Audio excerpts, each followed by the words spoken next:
So, what I'm going to suggest today is going to shock many, if not most of you.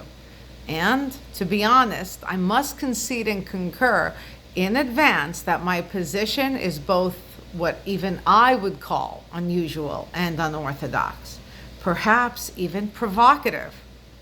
I am going to suggest that the proud citizens of a once great nation unfortunately turned comic relief, at least for major players on the world stage, should abandon, yes, I said abandon, the Star-Spangled Banner as their national anthem. And do what? Well, perhaps consider replacing it. Replacing it maybe with a less recognized, less popular, less familiar little ditty known as "O Canada." Why Canada's anthem, you ask? Why Canada's anthem as opposed to the anthem of any other socialist society? Well, because the United States, I fear, has at least as of late self-identified as nothing more than a mere extension of the Great White North, with the tail now wagging the proverbial dog.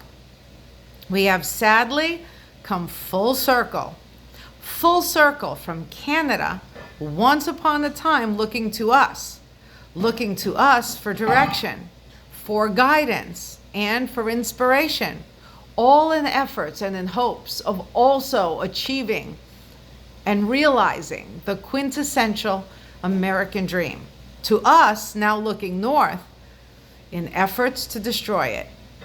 Like giddy, love-stricken little schoolgirls, we have fallen in love and become enamored with all the glitz and all the glam of all the social paradigm has to offer.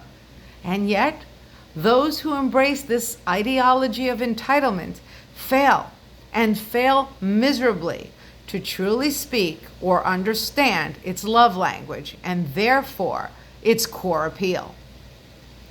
They cannot, or do not, or at least do not want to anyway, realize that by allowing the government to seize control, to assume responsibility on everything from education to healthcare, and perhaps even our finances and beyond, we the people are in essence signing up to sign away our rights and our freedoms.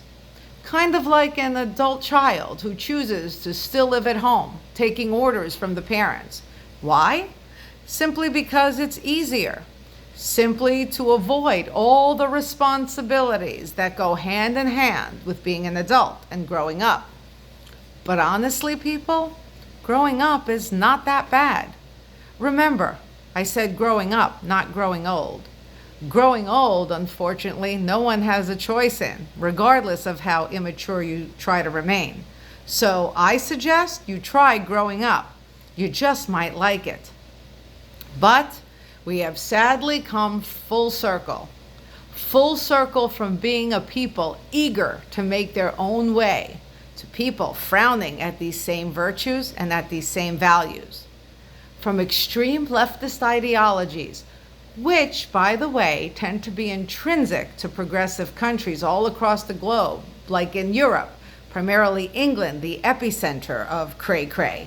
Anyone remember Boy George, and others like him? Just saying. And also intrinsic to Canada, at least after 1968, when they were essentially forced to drink the socialist Kool-Aid. And who is basically part of the UK anyway? Right down to our very own political pretty boy Floyd, California's very own Gavin Newsom, or as I like to call him, Trudeau 2.0, who is now desperately vying to steer the U.S.'s incompetent ship of fools. It seems almost perfect, being that yesterday was Halloween, because we are living in very scary times. And we are on a very scary downward trajectory, a trajectory leading us toward becoming Camerica. And I'm not kidding, eh?